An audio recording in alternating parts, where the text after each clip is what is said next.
and welcome. If you're a mom entrepreneur and you want to get more done in a day without sacrificing, this is a place to be, because every week I share time management videos that would help you to get more productive. Now today I want to talk about 10 ways of improving your focus as an entrepreneur. Now here's the thing. Focus is not taught in school. Focus is not something that comes to you naturally.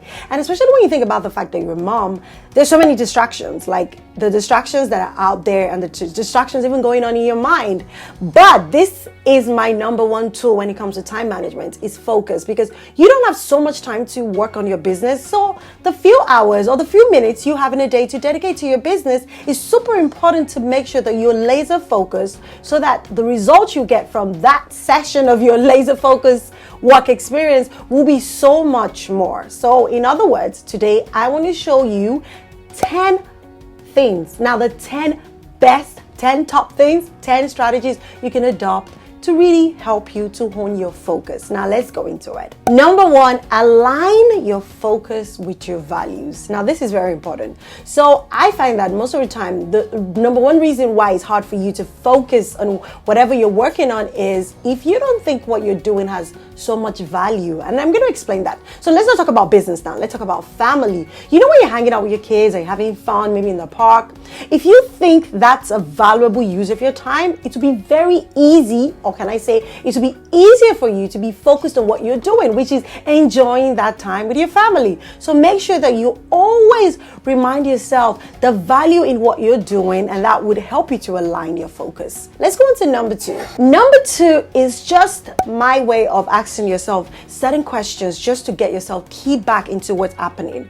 And why I'm stressing this is, like I said, there's usually an external distraction all going on, and you have your internal distractions all going on. And for me, for example, the way I plan my day is structured into three. I have my working time, I have my recurring, I have my personal. And for me as a person, or as a mom entrepreneur, or as a mom, to enjoy my working time, I have to be an entrepreneur. And when I switch to the reoccurring, when I have to be a mom and a wife, I have to be focused on being a mom and a wife. And then when I switch to the time that I spend on myself, I have to focus on being Nike. Like, forget about being a mom, forget about being an entrepreneur, and just being me, so that I can really make the most of that time. So that's why my second point is ask yourself these questions. Number one question you have to ask is this: what am I trying to achieve? And I'm going to explain what that means. So let's say you are working on a task in your business. The first question you ask yourself is, what am I trying to achieve? This particular task or this particular post I'm about to put on Facebook, what am I trying to achieve? Am I trying to get more likes? Am I trying to get more engagements? Am I trying to get sales call? Whatever. Figure out what you're trying to achieve. That would help you to stay focused on that task so that you can finish it, because that's the most important thing. The second question is this: why am I in a rush? I don't know whether this happens to you as a mom or even as an entrepreneur. Like, you're always in a rush because you want to get done with this task so that you can move on to the next one. And while you're working on task A, you're thinking about task B, C, D, E, F, and you're not really so focused on that particular task. You should always check yourself and ask yourself that question: why am I in a rush? So if you answer the first question is, what am I trying to achieve? That would help you to actually slow down. So imagine if you're working on, let's say, posting on Facebook, for example, and then you ask yourself the second question, which is, why am I in a rush? It will make you to dial down and really take time to read the post, reread the post, tweak it, and pass on your message exactly the way you want it to be passed along. And then the third question you're going to ask yourself is this: am I on track? And this is very important, because you should always know your goals. Like, if you've been following all my videos, I'm a super and a huge believer of you setting goals. So if you know your goals, it's going to be easier for you to stay on track. And what am I saying is, if one of your goals for the month of March, for example, is I want to spend more time with my family, what you're trying to achieve, whenever you're spending time with your family, you find out that your focus is out of whack a little bit. When you answer the first question, what am I trying to achieve? I am trying to meet up with that goal. Why am I in a rush? Well, the truth is, I shouldn't be in a rush to get whatever I need to get done with my family, but be there because I'm trying to stay on track with my goal. Okay, I have stressed point 2 enough. Let's go on to the next one. The next one is for you to bite what you can chew. Seriously, do not bite more than you can chew. Most of the time, I hear this over and over again from moms, from entrepreneurs, is that we end up biting more than we can chew. Why? Because we believe we're superhumans. Well, yes, you are a superhuman. The fact that you're a mom and you're also an entrepreneur, you are a superhuman. But then again, you still have the 24 hours in a day. Sorry, superhumans don't get more than 24 hours. Sorry, that's just the way it works. So if you're able to estimate how long it takes to carry out each task in a day, it's going to really help you not to bite more than you can chew. And check it. Most times that you're not focused on what you're doing is because you've actually taken on way more than you can do in a day. So if you really want to work on your focus, make sure, let this be your mantra. I need to bite what I can chew. The fourth one is this, that is very obvious, and you probably be waiting for me to say that, is for you to get rid of distractions. Hey, mamas, we're talking about focus here. You want to be focused on what you're doing. How can you get rid of distractions? Well, it's very simple. What I do every day is I envisage all the distractions that can pop up, whether it's an email notification, whether it's a text message on my phone, whether it's my little girl who's always with me at home when I'm working, or whether it's a friend coming around. I always try and envisage all those distractions and put things in place to make sure that I'm not distracted. Now that's for my external environment. Or you can actually leave the house and go work in a coffee shop so that you're in the zone of working. That way you can get rid of distractions. Now, those are just for the external factors. Let's be real. Sometimes the distractions actually happen in our head when we're thinking about 1001 things instead of doing the work that is in front of us, or spending time with the family, or even just taking care of ourselves. So here's the thing. When it comes to internal distractions, still the same thing. Find a way to block it out. And one of my greatest tips is actually for you to always do a brain dump. And I mean, basically have a note with you or open up a Word document, and while you're working on your business, any idea pops up, just document it and keep moving. And I'm going to be honest, when it comes to focus, it's practice. If you start noticing that, you know what, Nikki, I tried what you said. I started working on my business, but guess what? I am just distracted with all those thoughts in my head. What's for dinner? Did I pack the right lunch? Is my daughter okay? I am just getting all these thoughts coming in. It actually requires practice. So what you're going to do is on day one, you're going to practice to be focused more and think about other things less. Day two, you're going to keep doing it daily, step by step, until you're able to master it. Where when you're in a work zone, you're fully in a work zone. And when you're with your family, you'll be fully with your family. Okay, let's go on to the next point, which is my point number 5. And it's for you to breathe. Yes, breathe. Sometimes before you even start off your day in whatever zone you're working, whether you're working now as an entrepreneur or you're being a mom, just breathe. Just stop. Take deep breaths. Breathe. There's actually a breathing app on my phone. You can try that out. Breathe. Think about where you are. Connect back to your environment. And that will really help you with your focus. Okay, let's go on to number 6. Number 6 is always, I know a lot of moms, you're not going to like this, is actually to pick one thing you can focus on at a time. Yes, I know that for most moms, a super weapon is multitasking. But here's the thing. If you really want to focus, and you want to get so much done in a day, or you want to focus when you're spending time with your family and actually enjoy that family time, or do you want to focus when you are in your own personal self-care time and actually enjoy this self-care, you need to do one thing at a time. Now, I'm just going to tell you one secret weapon that I use, and I actually call it parallel tasking. Not multitasking, but parallel tasking. Let me explain how this works. So, if I have to carry out 2 tasks at the same time, I make sure that these 2 tasks are things that one is the important one and the one is not that important. Now, the one that is important is where I put in all my focus, I put in all my energy, and the other one can just literally run by itself whilst I'm carrying out my main tasks. And this is very important. Always make sure that the 2 tasks that you're pairing together, they actually can work on their own parallels. I'm going to give you an example. If right now I have to send an email to my client and at the same time I have laundry piling up. So if I get up, it's 10 o'clock, I get up, I put my laundry in the washing machine and I go ahead and send my email. I am doing 2 things at a time. I'm not multitasking, I am parallel tasking. Why? Because the one that I really need to focus on is that email. My 100% energy is in that email.